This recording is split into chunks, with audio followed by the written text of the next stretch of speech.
Okay. Sziasztok, kedves Expert Boomerek! Mint látjátok, Saci megfiatalodott, megszépült. És nem szőke. A mai adásban újabb különleges vendégünk van, aki nem más, mint Zazu, a nagyobbik fiam, akiről már ugye hallottatok egy csomót. Basszus. Ő is Svájcban lakik, ő itt is maradt az anyukájával. És hát adjunk neki teret, Zazukám!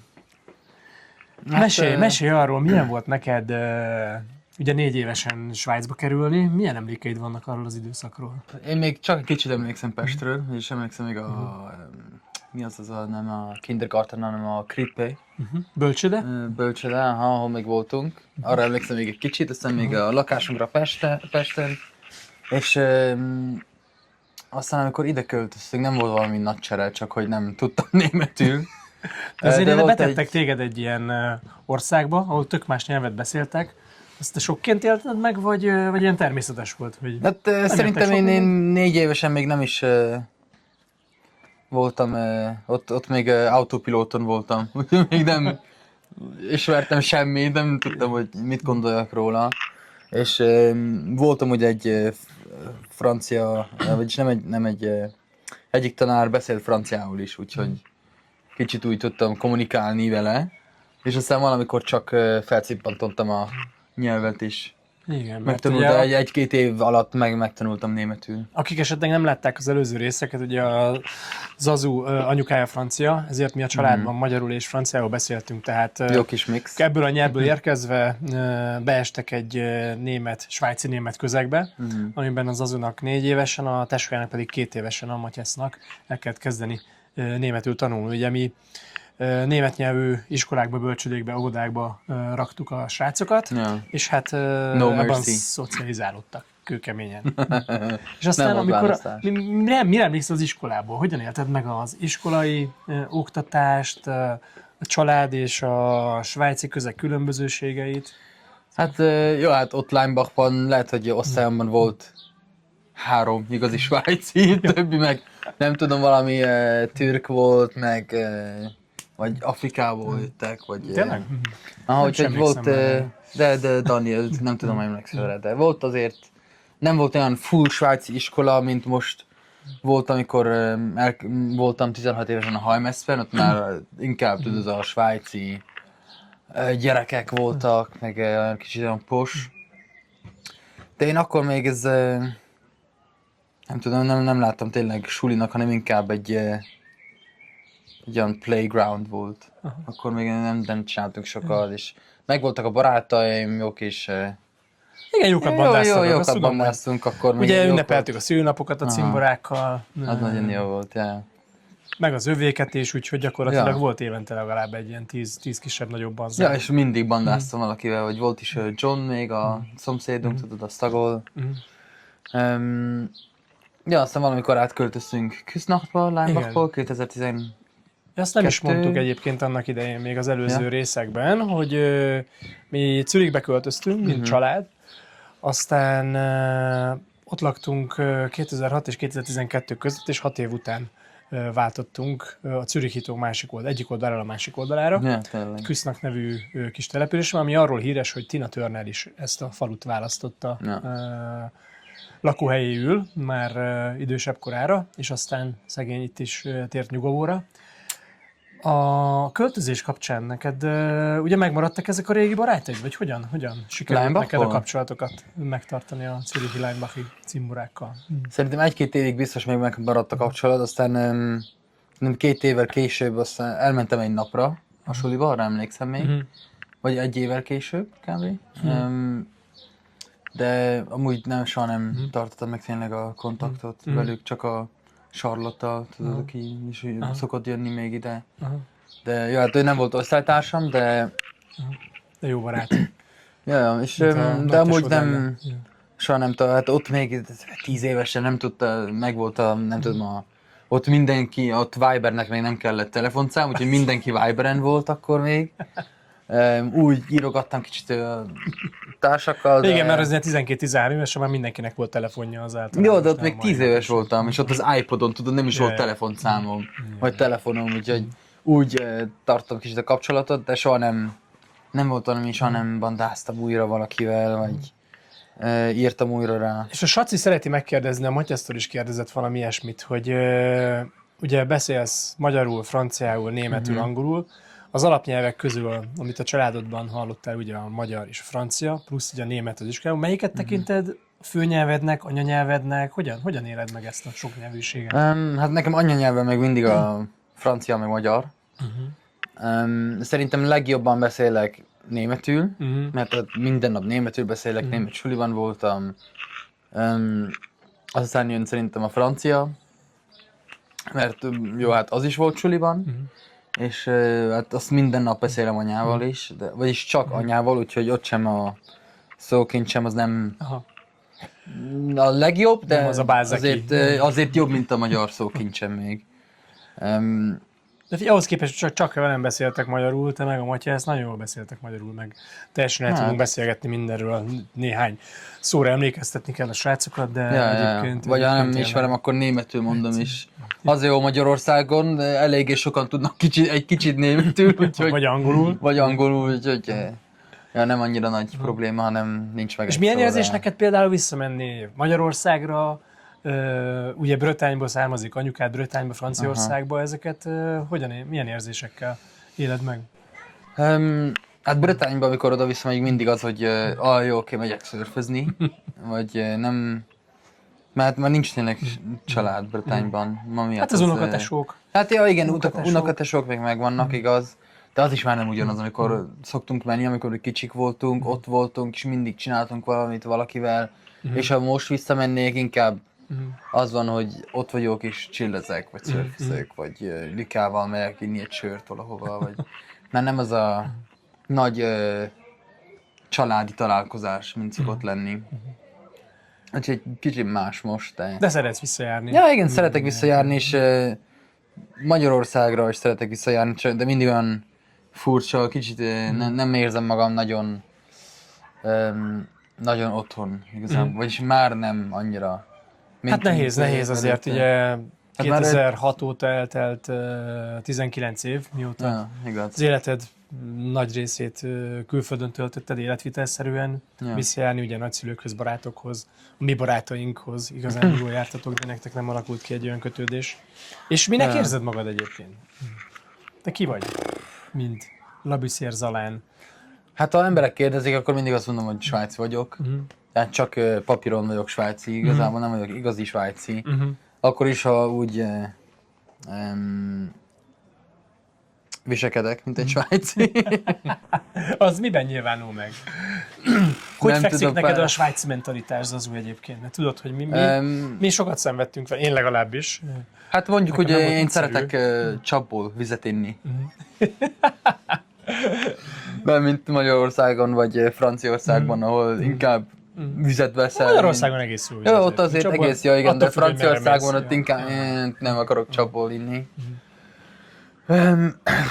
Nem tudom, például ha a busz késik egy 2 perc, akkor így 2 perccel egy... Nézegeted már az előtt? Akkor te tényleg svájci. Én tényleg, azzal a standardtal én nőttem fel, úgyhogy ez nekem igazából normális, hogy ha rendelek valamit, akkor... tetszik ez a rend és hát igen, tetszik nekem de tetszik nekem is a suli, vagyis az egész system, igazából a suli system. Na és mesélj már a nézőknek egy kicsit az iskolarendszert, te belülről élted meg, ugye mi csak kívülről láttuk, könnyű volt, jó volt a rendszer, te élvezted ezeket, ugye az általános iskola után itt Svájcban van egy középiskola, az ember vagy szekundársuléba megy, ami egyfajta ilyen középképzés, majd az érettségire ráforduló képzések között, és akkor döntik el a diákok, hogy szakmát tanuljanak, ugye, vagy elmenjenek egy gimnáziumba, vagy a HMS-be, ami Handelsmittelschule, az ilyen kereskedelmi szakközépiskola.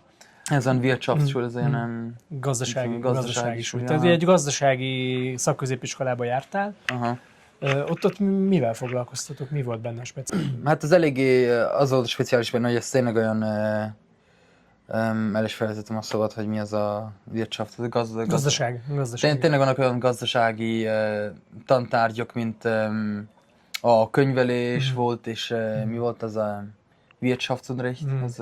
Az a jogi és gazdaságtan. Jogi és gazdaságtan. Úgyhogy voltak olyan Olyan tantárgyak, ami tényleg gazdasági most jellegű tantárgyak voltak. Tantárgyak voltak, aha. És ebből tudtál profitálni később, ugye, ami fontos volt ez az iskolával, ugye, hogy 3 évig tartott. Volt 3 év suli, és egy év, jó, németül az praktikum, de igen, egy év gyakorlat.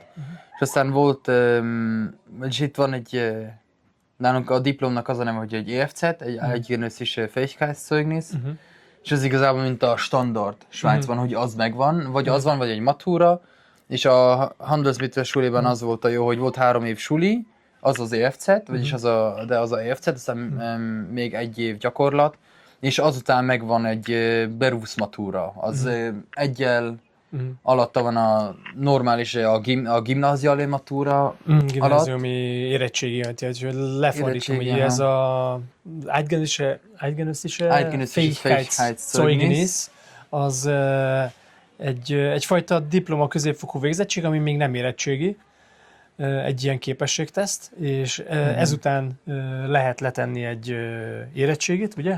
Ja, a BMS-t, és azután is lehet csinálni a gimnáziali matúrát, vagyis szerintem az az érettségi. Igen, a gimnázium érettség az érettségi, a többi az pedig egyfajta ilyen szakmai végzettséget nyújtó. És akkor te elvégezted ezt a sulit, ugye volt egy év gyakorlat. Volt egy év gyakorlat. Az nekem nagyon tetszett egyébként, hogy te már ilyen 17-18 évesen fogod magad, és 9 voltam?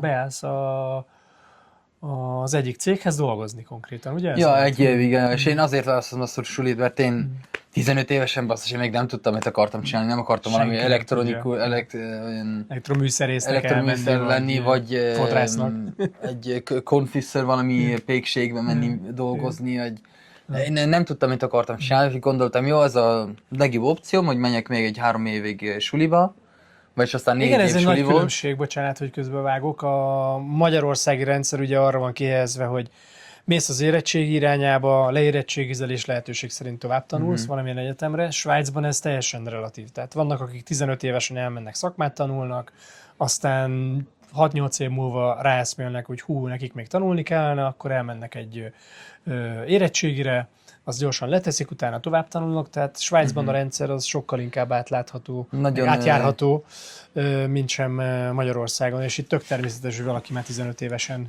elkezd dolgozni, és az a ritkább eset ugye, hogy gimnáziumból mennek egyenesen egyetemre az emberek.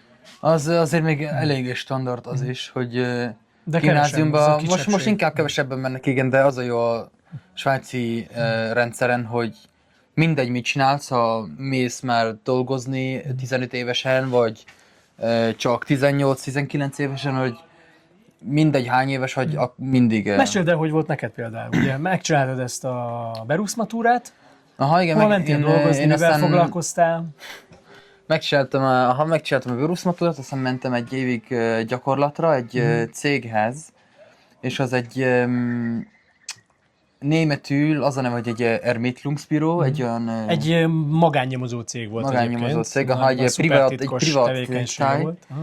Privát detektív cég. Aha, igazából detektív voltam, úgyhogy egy évig, aztán tovább maradtam. Vigyázzatok fel, hogyha az azut látjátok, akkor lehet, hogy vizsgálódik körülöttetek, és az nem jelent semmi jót. És, már nem dolgozok ott, de ott dolgoztam egy gyakorlattal. Igazából szerintem még mindig ott van. Gyakorlattal dolgoztam ott egészen egy majdnem 3 évet, amúgy. Ez jó, és akkor rendes fizetést kaptál, ugye a gyakorlat, fizetés, vagyis a gyakorlat az... A gyakorlatra mennyi pénzt lehet keresni itt Svájcban? Mennyi pénzt adnak?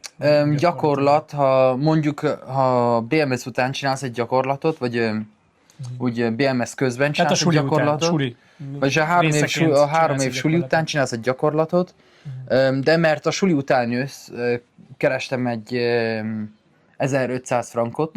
Tök jó. Úgyhogy otthon élsz? Jó, de az még svájci standardnak az még eléggé az alja, persze, az alja volt. Csináltam volna a gyakorlatot bankban, ott 2500 lett volna például, ami bazisok egy gyakorlatra, mert ha csak úgy csinálsz egy gyakorlatot, és nem a BMS-szel együtt, akkor egy gyakorlat normálisan egy olyan 5-800 frankot fizet. De mert a sulinak megvolt a kontaktok a cégekhez, persze többet fizettek nekünk. És ja, nem csak detektív voltam, hanem volt is olyan, hogy menni kellett kocsikért, ahol az emberek már nem Ez egy más, fizették több üzletága volt ennek a cégnek, ebben most nem menjünk bele, de lényeg az, hogy egy ilyen gyakorlati tevékenységet mindent elvégeztél, amit a cégnek értek tőled, aminek egy része magánnyomozás volt, megfigyelések, volt adminisztrációs része, voltak ilyen kicsit mint szekretariat, háttérellenőrzések. Érdekes, érdekes, hogy nem volt egy olyan tipikus. Ugye, és egy év volt ebből a gyakorlat. És akkor hogy sikerült bekerülnöd, ott maradnod a cégnél? Ez hogy jött ez az ötlet, hogy elvégzed a gyakorlatot utána, ugye az volt a terv, hogy vagy tovább tanulsz, vagy valami más csinálsz, hogy mégis ott maradtál? Hát gyakorlatilag én még nem tudtam, mit akarok csinálni, nem tudtam, hogy mit csináljak gyakorlat után, úgyhogy... Spoilerezek, már tudja, de majd ezt mindjárt elmeséljük. Hát voltam gyakorlatban, és egy 3-4 hónapja utána, vagyis amikor elkezdtem, gondoltam, hogy az azért eléggé érdekes ez a meló, és azért azt szerettem az embereket, tényleg főnök nem volt 40 évesen idősebb annál, és mindenki, aki ott dolgozott, olyan 20-30 éves volt. Nagyon fiatal emberek nagyon dolgoznak érezted ott. magad az elején, és akkor itt megkérdezted a főnöködet, hogy maradhatsz-e, vagy ők kértek, hogy maradjál? Nem, aztán én megkérdeztem, hogy maradhatok-e, mert tényleg én jó melót csináltam, és tudtam, hogy amit csináltam, az jól csinálom, és szerettem csinálni.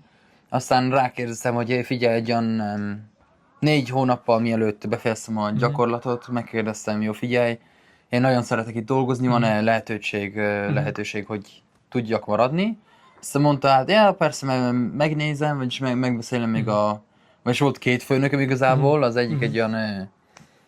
Csendes társ volt a háttérben, a háttértulajdonos, aki nem volt operatív főnök. Ja, igen, és úgyhogy először őt kérdeztem meg, ha tudok-e maradni, és aztán ő mondta, jó, megbeszélem a főnökkel, és aztán úgy összejött, hogy tudtam ott maradni, és aztán az volt a deal mondjuk, hogy neki leszek a stellvertretung, a Urzina a neve. A helyettese. A helyettese, aha. A helyettese.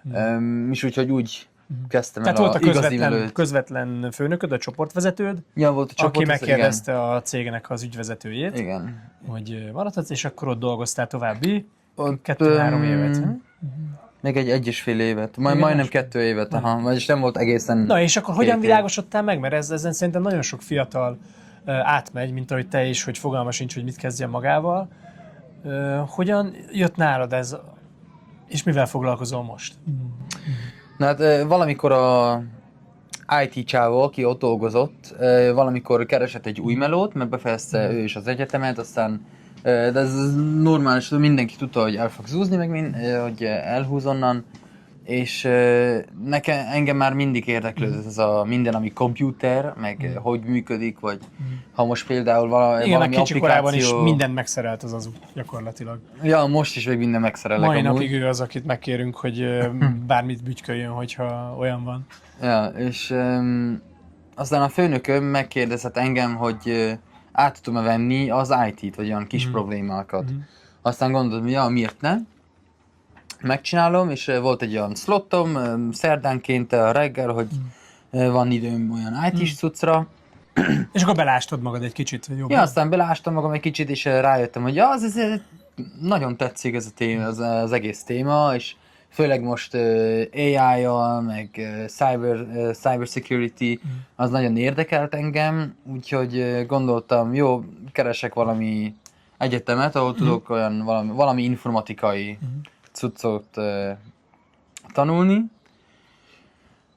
De én addig a ponthoz én nem tudtam, hogy mit akarok csinálni, én csak azt gondoltam, hogy jó, én melózok, amíg rájövök amit megtalálok. És egyszer csak jött a megvilágosodás, hogy rájöttél. Egyszer csak rájöttem, pontosan.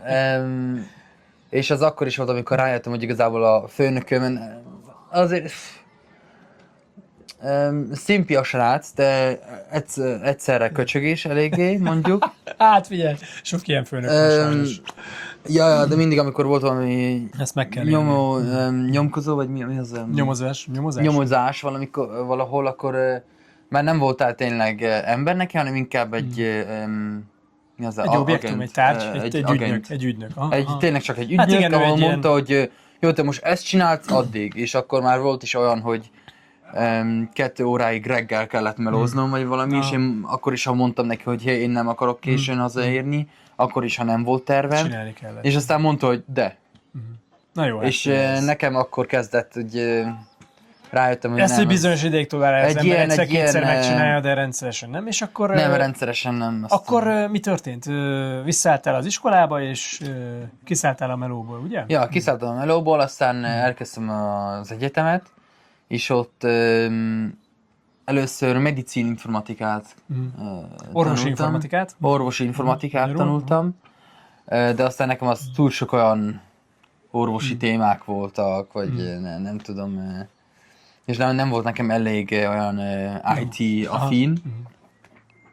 Aztán nézegettem, és aztán barátnőm, a Luna mondta nekem, hogy hey, ott a HSL Luna, az egy másik sulit Zürich környékében, mondta, hogy hey, ott van nekik egy olyan egyetemi, mi a Studiengang? Egy egyetemi szak. Egyetemi szak, szakirány az information és cybersecurity. Aztán átolvastam, hogy ott mit tanulok mindent, és akkor azonnal rájöttem, hogy én azt akarom csinálni, és a orvosi informatikát én már egy hónap után 6-ból rájöttem, hogy ja, ez nem lesz az ez Na nem és lesz akkor az ugye enyém. ezt csinálod most 2025. februárja óta. Február óta, de az full time. Hova látod magad a következő 5-10 évben? Megcsinálod azt a sulit? Mi leszel, ha nagy leszel? Már elég nagy vagy, mert ugye 10 centivel nagyobb, most már, ja, 23 éves vagyok, 24 éves leszek novemberben. Igen, azt nem is felejtettük mondani. Aha, úgyhogy én is lassan öreg faszi leszek. Hacker leszel? Hacker leszel? Vagy az a célom, vagyis most egyetem végéig hacker leszek, igen, és az a célom. És az a nekem a major, amit tanulok. Akkor duplán vigyázzatok, ha az út látjátok, mert vagy nyomoz utánatok, vagy meghekkeli a gépeteket, úgyhogy végetek lesz, így vagy úgy. Hát egyetem után biztos velózzak valami, nem tudom, valami IT-s cégnél.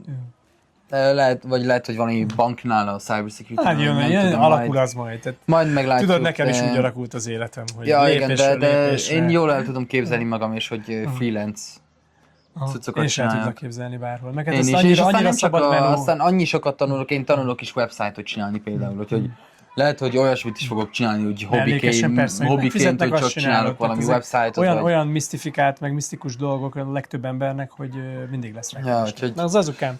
van sok... Szuper vagy. Sok Nagyon örülök neki, hogy ilyen szépen elbeszélgettünk, így formálisan is. Persze szoktunk beszélgetni amúgy is, hiszen rokonok vagyunk, ugye? Ja? Ó.